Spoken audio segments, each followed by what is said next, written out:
signed and onto the governor's desk before his budget address? That's our goal. Is that an achievable goal? We only have 53 people. We're going to take bipartisan work. Do you think that's enough time to properly vet any bill that does come forward and proposal to do so? I mean, that seems like quite a heavy lift for an entire year, never mind the first week of a session. I would hate to have to tell somebody who has paid for insurance for a year and who has not had it that we can't accomplish that as a primary goal within the first few weeks of the session. And also kick in, Kyle, that there are several states around us who have already done this, so it's not like we're carving new territory. There are other pieces of legislation we can use to help guide us through that process. Well, and again, there's 27 other states that have utilized the federal exchange at this point. And it's not as though we have an exchange that's functioning right now. So the alternative is something that is workable, something that others are using, and that we can make changes and move from there. And maybe at that point there will be some changes, but for the most part, we need to give stability to Vermonters and certainty. How long would a transition take? I mean, certainly there's been significant build out. What would a timeline for transition to the federal exchange look like? I mean, not flipping a switch, I'm assuming here. I would have no idea on how long that would take. I'm not sure that we've met any of our dates at this point. November 15th is what I heard. The existing exchange was going to be up and running, and I think that has been softened a bit. I'm not sure that's going to happen. So I think it's a legitimate question for the federal government. They want us, I think the feds want us to succeed. They want us to get an exchange up and running, and they have the answer. So I would hope that they would be willing partners in doing so. The governor said when he was willing to reassess his agenda and make sure in the wake of the election results that it is in sync with that of the state. Besides the exchange, are there other major policy changes that you think he is now compelled to reassess and adjust? I would think that the property taxes is an issue, and education funding in general is something that the Speaker has identified. I think we all heard, again, loud and clear on the campaign trail, and I'm sure the governor understands that as well. And I would hope that that would be right up there as well, right on the front burner. Do you have a proposal that you would put forward with as much of a request for speedy action as the healthcare proposal that you've laid out here?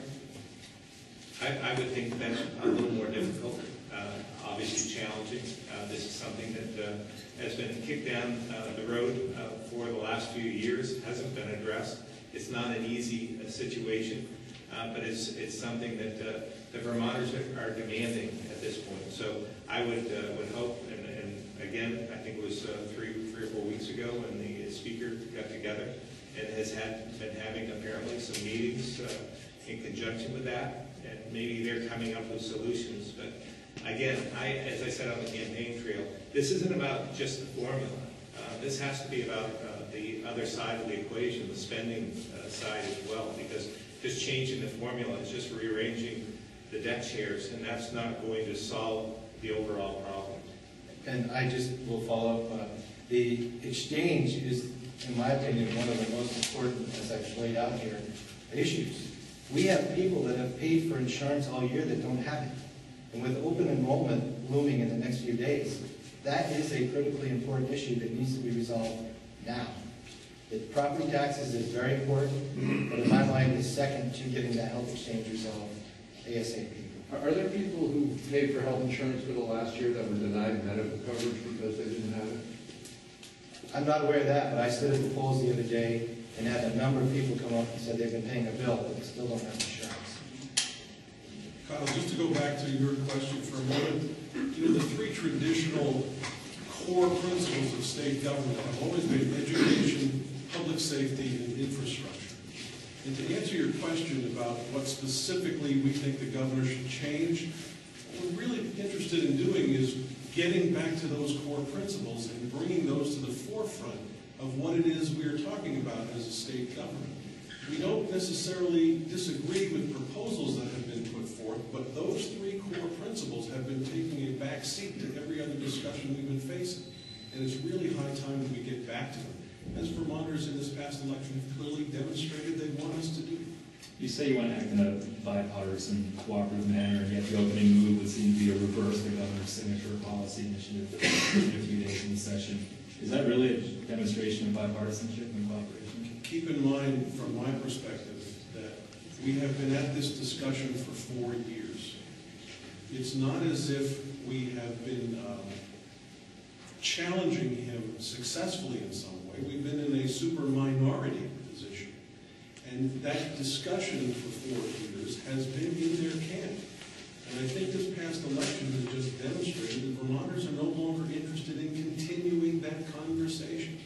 It is bipartisan, as far as I'm concerned, to have us reaching across the aisle and say, okay, guys, we recognize what Vermonters' concerns are. Let's work with what we can agree to and address the problem, in this case, healthcare. What can we accomplish if we all agree on something? Let's move in that direction and stop with the abstract concept and the ideological divides that have kept us apart for the past 4 years. And I guess in terms of the exchange itself, I would find it hard to believe that the governor doesn't have that as a possible solution at this point. I don't know what kind of information he's been receiving. I don't know where he's at with the existing exchange, but that may be a conclusion that he reaches on his own. And I'm sure that there are others across the aisle, other parties that are considering the same. So this isn't something that may be our initiative, but it's a possible solution that seems so obvious to us. And we've been talking about this over a year and a half, the exchange. We called for more oversight a year ago now. I think the three of us stood in this building a year ago raising concerns about the mandates that were forced. Now we're still talking about that a year later, with Vermonters suffering without insurance or paying more than they can afford for insurance. So this is not a new issue. This should not be new to the administration whatsoever. Your comments today seem to infer that Governor Shumlin will still be the governor in January. But obviously, we won't know that until you all vote. So we do know that Governor Shumlin is the governor today. correct. And there is still a lot of work to do, even in the next 2 months. There's a November 15th deadline that's fast approaching us. And this is going to take some action sooner rather than later. So we would encourage the governor to consider at least that proposal. To Neil's point, though, Scott Milne is prevailing upon legislators, Republican and Democrat, to write his name down on the secret ballot when it comes time for the legislature to decide who the next governor is going to be. Can you talk a little bit, Phil, about your way of thinking on what legislators should do when it comes time to make that decision? Well, I think first of all, I've been asked this a few times in the last couple of days about whether it's fair or not for Scott Milne to be asking for the legislature to vote on this. And I think it's apparent this is a constitutional issue. We're going to vote on it, whether he concedes or not, and whether he wants us to or not. We're going to take a vote in the legislature on this issue because it didn't reach 50%. I've been involved in a few of these in my 10 years in the Senate. So I know what I would do based on the way I voted in the past. I think it's unfortunate that it's by secret ballot. But at the same time, we don't have a card that we're going to raise and strong our members of this caucus, I don't believe, in telling them what to do. I think they have to represent their constituency. They have to dig deep and listen to themselves. They're independent voices. They'll make their own decisions on what to do. And I've said publicly, and I'll say it again in the past, I believe the person that gets the most votes would get my nod. That's the way I've done it in the past. That's the way I do it in the future. But I I don't begrudge anybody, any legislator, that has to take that into consideration, because they might represent an area of, let's say, 4,000 in House members, represent 4,000 people. And if they had 3,500 people voting for Scott Milne, they might be inclined to do something different. But that's their prerogative. That's for them to decide. This isn't going to be, as far as I'm concerned, a Republican caucus type decision. Joe, where do you come down on this question? The way I look at it, any legislator has several considerations. One is tradition. Two, you have their own conscience. Three, you have the wishes of their constituents. From my perspective, I want to say first, as the minority leader in the Senate, I have no intention of trying to arm twist any of my compatriots in their decision-making process. I would very much like to have a conversation with all of us to talk about those things that you have to consider, but in the end, it is their individual vote. I think that's something that distinguishes us as a party in this building. Where do I come down personally? I have a very strong statement from my constituents, and that's what's weighing heavily on my mind right now. So in the end, that may very well be the direction that I go, and perhaps that's a difference between where Lieutenant Governor Scott and I go. But that's just to demonstrate for you that we as Republicans have differences of opinion from time to time, and we all insist that each of us has the ability to stand up and say what we choose to. So you really don't know who's going to be the next governor yet? I don't think any of us know that right now. I mean, if you've got some kind of a crystal ball to look into to predict, I'd love to know what that is. But right now, every legislator in this building is going to have to consider tradition, their constituents, and their own conscience. And I don't think you can predict what 180 lawmakers will do. Regardless of how the vote goes, it would seem like a contested vote or a recount would certainly make it a lot more difficult to reach out to their side and get agreements on these other issues you're talking about. Is there any thought to telling Scott Milne to stand down? Not from my perspective, and I would never do that to somebody who has spent the last several months going around the state campaigning as hard as they can.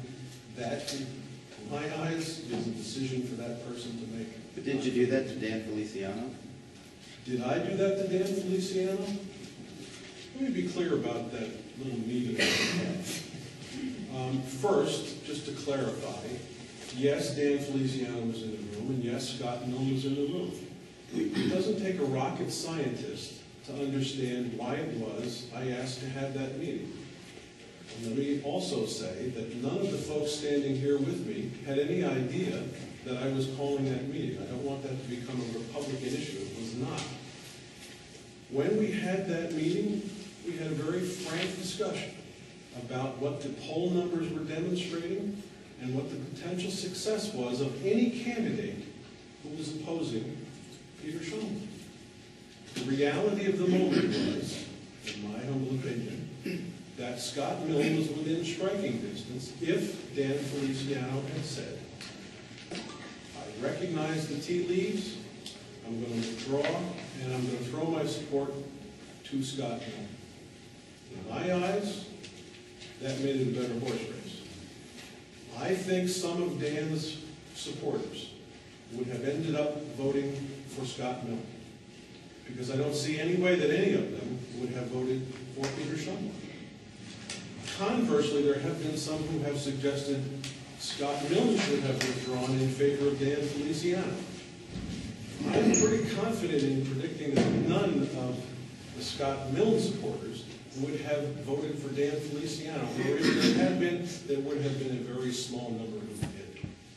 So in my eyes, the person that was most competitive with Peter Shulman was Scott Milne. If I could turn the clock back and make something different happen, that's where I'd have gone with it. But that was the motivation behind my asking the two of them to sit down together.